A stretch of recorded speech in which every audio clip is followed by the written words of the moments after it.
Welcome back to the Jumpify Labs podcast. As somebody with family in law enforcement, today's guest hits home for me. Chris Hsiung is the co-founder of The Curve and a former Bay Area police chief who's now helping leaders everywhere transform their organizations not through rank, but through culture. Chris, welcome to the show. Thanks for having me, Jay. It's an honor to be here. Pleasure's all mine, brother. Let's start off with sharing a bit about your personal side. How was it like growing up in the Bay Area, and what drew you into policing? It was great. Bay Area native and pretty much born and raised, went to school here. And I think in high school is when I figured out that despite my parental pressure of trying to encourage me to pursue engineering, lawyer, or whatever, doctor, I was drawn to law enforcement. And, I joined what's called the Explorer program. It's for teenagers in high school with the department that I live in. It was great. I fell in love with the profession, the culture, and the rest is history, as they say. Yeah, and after 30 years of law enforcement, what made you actually rethink the whole concept of leadership? Well, when I got hired, so I became a police officer back in the mid '90s, which I know I'm like totally dating myself at this point, but it was a culture which was very paramilitary, meaning if you were the new guy, you were basically told, go sit in the corner, you're the rookie, don't say anything, don't open your mouth, don't speak unless spoken to. And I know you have a military background, so it's probably very similar. Like when you're at the bottom of the ladder, you really don't have much say. And I understand that there's a need for experience to kind of come through and all that. But as I began to rise through the ranks, the biggest thing that dawned upon me was we hire people for their life experience, right? And people bring a ton of life experience into the police departments. And yet we kind of close that door and we don't listen. It's not that we have to listen to everything they say, but we definitely want to create cultures that welcome different ideas, because if you're totally insular and you're not open to new ideas, well, that's how accidents happen. That's how bad things happen during critical incidents. So, for me, once I became a chief and an executive leader, it was kind of the blending of both, right? Like take the experience that's gotten you here, but also what can we do as leaders to create cultures where we foster innovation, trust, learning from other sectors and industries, including the military. I mean, the military is great. They send their best and brightest off to grad school programs that have nothing to do with military, and they bring that knowledge back and they institute change, right? So why can't we do the same? Yeah, that's interesting. We talked about that before. We often forget that the military has so much government funding to be able to innovate and drive technological advances, but we forget that it's also on the organizational side. They're doing things that we don't know about. When did you first see a need for this to be installed within the police force? It wasn't just me. I should clarify, the Curve was founded by police chiefs and sheriffs from across the country that were more modern minded. What's interesting is no matter where we were in the country, we all had similar background stories, which was like, we understood this is how we grew up in the culture, but we also felt like there was more out there. And in general, if you were to kind of find this common denominator, it would be leaders who enjoy learning from other sectors, right? We might listen to podcasts. We might read books from different people in the private sector or different industries like the restaurant business. And we're listening to these things and we think, oh, wait a minute, this is something I can bring back to the police world. So those are the forward-minded leaders that are attracted to the work of the Curve and the work of our founder, Simon Sinek. I know Simon's probably very well known, mostly in the private sector, but he actually has a huge kind of background and experience helping the military, helping police departments, helping, public sector as well. And how did meeting Simon Sinek actually shift your perspective on leadership? Interestingly, so when I was going to do my first test to become a sergeant, so that for your listeners, that's the first line level supervisor spot. My chief at the time had put Simon's first book, Starts With Why, on the reading list. So that was my first exposure to this thought of if people know why they're doing something, they're more likely to do it to the best of their abilities and probably exceed expectations of the chain of command. So I'm reading this, and fast forward 10 years later, I get a chance to get on a Zoom call with Simon and some other chiefs across the country. And I'm just pretty much a fanboy at that point, right? It's like I'm all in, and it's already heavily influenced my leadership style. And now I get to meet the guy that, wrote the book. And on top of that, the other two books he's written, Leaders Eat Last and Infinite Game, both have huge amounts of application to leaders, not only in private sector, but also in police work. Yeah, absolutely. What's interesting to me is my first exposure to him was his diagram on, he drew the Mhm, circles, start mhm. with why. And you think it's like something so, you think it's something that's like so easy, but then when you watch him and you listen to him describe it, it's like, my gosh, what a revelation. Right. It's Right. like, it's a total game changer. So walk us through actually how the curve got started and what was the problem you were actually trying to solve. So if you'll recall, in the summer of 2020, we had a bunch of events from across the country, right? We had George Floyd, we had COVID. There's just a lot of civil unrest. A lot of agencies that thought they enjoyed a very good relationship with their community suddenly were approached with protests and calls for defunding. And so this was an opportunity, despite everything going on, to go, well, what's going on, right? So this was the beginnings of the curve where these leaders from across the country, Simon basically kind of put the word out and said, let's have these forward-thinking, modern-minded leaders sit down and talk. And although our stories were unique to our communities, the underlying themes all came back to culture. So agencies that have a forward thinking culture where leaders are not heavy into their own rank, they don't see themselves as better than the people they serve. Leaders who know that their responsibility with their title actually means that they have a duty to serve those in their charge. And so when you have chiefs that operate like that and sheriffs that operate like that, they have officers and deputies who don't see themselves as any better than the public, because that's the truth. They are not better, right? Just because of a uniform or a title or a badge does not make a person better than the people that they serve out in the community. And that shift in mindset, that shift in culture is really important, because find me a department where the chief feels that way, and I will tell you that there will be a department where they serve the community and they enjoy a great relationship. Show me a chief that is very ego and rank centric and very arrogant, and they treat their own employees that way. And I'll show you officers who treat the public the same way, that they talk down to them and they feel like they're better, and they're going to enjoy a lot less trust in the community. Yeah, definitely. A few, my sister's, my sister was in the police force and I've seen the differences between her department, which was at least where she was policing.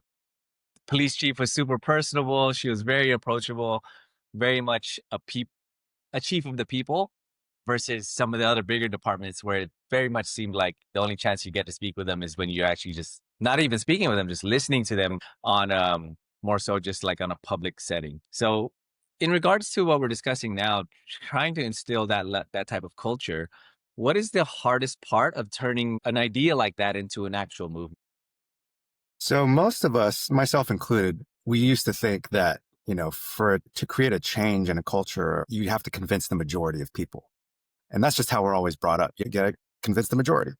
Turns out not to be the case. There's this thing called the law of diffusion of innovation. Now, Simon didn't create it, but it's a researched thing. It's a real thing. It's got science and data back behind it. And Simon took it and applied it to the business world, and we can apply it to our organizational cultures. And basically, the premise of the law of diffusions of innovations tells you, you take any bell curve, that's your organization. The middle of the curve represents the majority of the people. And that's who we are always communicating to when we want to try to change something. The problem is that middle majority, they don't like the way things are, and they don't they don't like change. And so it's always this kind of dynamic, right? The front edge of that curve are made up of people who we call early adopters or innovators. These are people willing to take a chance. These are people willing to try something new. The back half of the curve, those are your laggards. Those people, no matter what you tell them, they're going to hate everything anyway. And so it's a subtle shift, but it's a huge shift when a leader, and when I say leader, it doesn't mean you have to be the CEO of a company. You can be the supervisor or a manager of a team or a unit. When that leader shifts and begins to just message and communicate to the early adopters and innovators, naturally, these people are willing to try it and go something, right? And what the law of diffusion says is if you get to a certain point, you hit a tipping point where now you get more and more people who are buying into this idea or this cultural transformation, whatever you're trying to do, and it becomes the majority, because the majority looks over their shoulder and goes, hey, someone else is trying this, and it looks like it's okay. The sky's not going to fall if you try it. And I've done it many, many times in the police department. When I was a police chief, I've seen it happen and work across the country. So it's not police specific. This dynamic works in any setting where humans are supervising and leading other humans, which in our case is pretty much everybody. So yes, I mean, that sounds, I remember when we were talking about this, the 13 and a half front Uh, part of the early adopters, It was very much, I guess, a light bulb moment for me because one of the things I'm doing now with the growth agency is installing AI. We have a certain portion of people who are resistant against it. And then for me, it was like, okay, let me shift my thinking towards the people who are early adopters. It just seems like it'd be a more easier transaction, more easier relationship to cultivate because they're actually open to the idea. As far as Absolutely. how this actually works inside of organizations, that shift, what does that look like? Maybe as an example of what that shift works, how it works within an organization. I'll give you an example. Like I instituted a book club in my police department, and that's an idea that's pretty foreign to a paramilitary organization, right? And you would it followed the exact layout of the law of diffusion. So the majority of people were like, I don't know about that. Like, okay, you do you. Well, the people that signed up naturally were the early adopters and innovators, and from the leadership standpoint, we did it as a learning journey together, meaning we took rank out of the room. There were no titles. In fact, in order to be in the book club, you had to promise that you were only going to address each other by first name, which, as you know, is very odd and weird in a paramilitary environment where you're used to addressing people by their titles. It took a few weeks for them to get used to it, but week after week, when we would go through this book, and we went through Infinite Game the first time, eventually we went through Brene Brown's Dare to Lead, the second book. It's less about the titles and it's more about humans interacting with humans in an organization. And that journey of learning together is a tremendous opportunity to learn more about each other in a way that you would never learn in a day-to-day kind of hallway chatter. And guess what? When you have to go back into the world and go work on something, a work-wise, a product, project, whatever, now you have this commodity of trust. The trust is way higher. And when your leader asks you, hey, can you go do this or that? They're going to do it and they're going to exceed all expectations because of this other experience that had nothing to do with their job duties. That all goes back to like just trying something new, right? But let's imagine if I would have done it a different way, minus the book club. And I just walk into a room full of people and talk to everybody and go, okay, this is what I want to do. Let's do it. They'll probably do it because in a sense, in our organizations, they have to because they have to listen to the chief, right? But Mhm. they're not gonna go extra effort or anything like that. It's just gonna fulfill the task and move on. So I asked the leaders in your audience, what would you rather have? People just checking boxes and doing the tasks they're assigned? Or do you want people like passionate about what they do? And not only are they going to do what their tasks are, they're going to exceed all expectations and do it in a way that's perfectly honed to their own set of skills because we all have different skills and weaknesses, right? But we focus too much on telling people what to do, not how to do it or why they're doing it. And that distinction is huge for any leader. Yeah, and that's also just makes for a much more collaborative environment. As you mentioned earlier, when you're including these diverse ideas, those ideas are going to go to waste if they're not shared, right?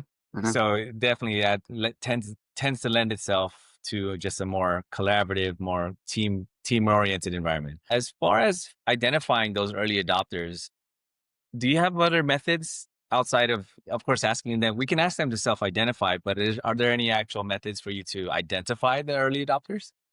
It has a lot to do with communication. And I should back up. Communication is a skill. It's actually a learned skill, right? Like how to actually truly listen to people, how to make people feel heard.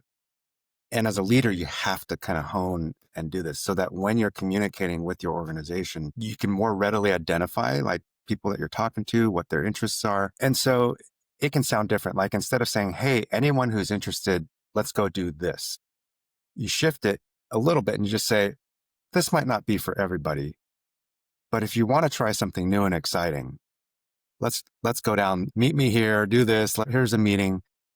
What it does is it kind of pre-screens out the majority. They're not going to listen to that message because they're like, oh, we don't want none of that. But the early adopters and innovators in any organization will perk up and they'll go, oh, this sounds kind of cool. I'm going to try it.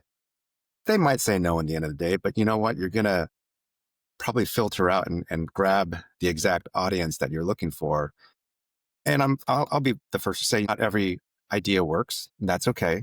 The freedom to fail and the psychological safety of falling down and getting back up, that's a part of everything. That's part of every business. But that's up to the leader to create this culture where even that's acceptable. Thinking out of the box is acceptable.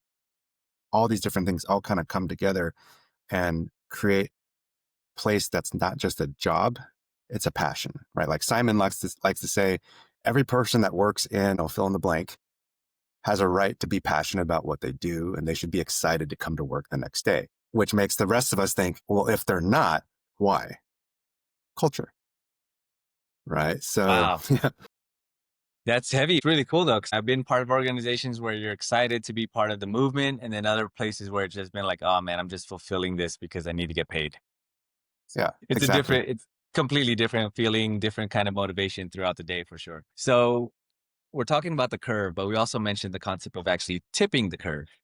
What does that actually look like in real life? It's where kind of collectively the whole organization just becomes like whatever that idea was that you wanted to start off and that you were just meeting with and relying on the early adopters and innovators to do. Suddenly, it's mass market adoption. Suddenly, um, it's it becomes woven into the language that people are using.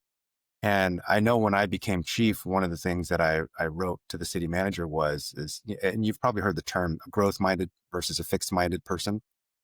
So I made the argument. I go, I really want to create a growth minded organization, right? A growth minded organization, no matter what comes at them, will kind of collectively fall down, whatever the issue is, but collectively get back up and help each other out and move forward.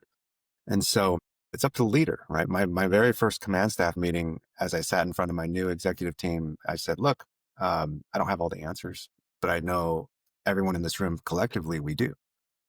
And I will likely trip and fall, as will each of you at some point in your careers.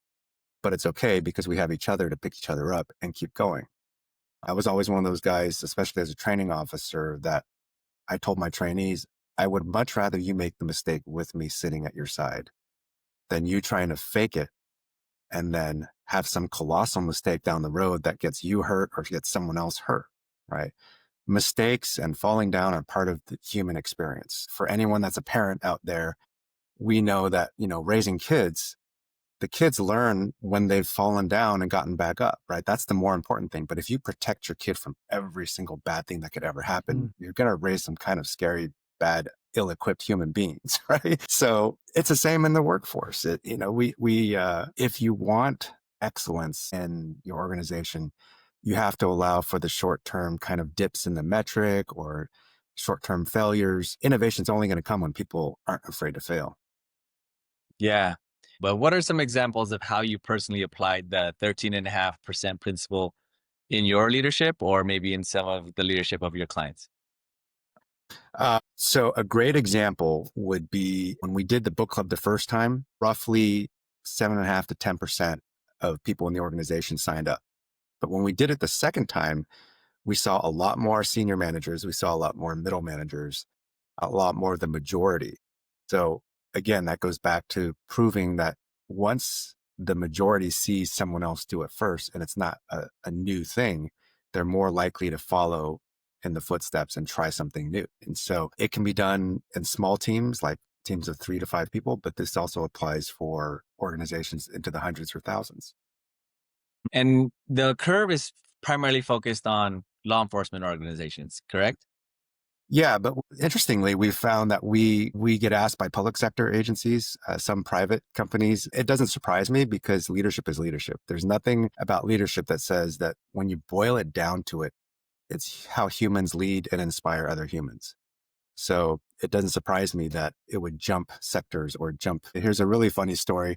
We had a conference, a Curve conference, where it was primarily marketed and really there were only supposed to be police people in the audience. Well, 2 nurses snuck in and they attended. And at the end of the meeting, they met with us and they're like, everything you just said, everything all the keynote speakers talked about is 100% applicable to us in the healthcare industry, in the emergency rooms, and the dynamics that nurses work in. And I chuckled, but I'm not surprised because again, it's whenever you're dealing with human dynamics, you have leadership issues and there's always going to be problems when you're dealing with people, but it's how you're equipped and how you lead and inspire through those problems makes the difference between great leaders or bad managers. Yeah, definitely. I think that's really cool. You said they other people snuck in and they're just having light bulb moments because it sounds like absolutely. I mean, you're dealing with organizations, different motivations, early adopters, people who are a little bit stuck, and then you have the laggers. So of course this is applicable. Okay, well, Chris, what is the best way for leaders either in law enforcement or in other industries, other sectors? What's the best way for them to get involved with the curve?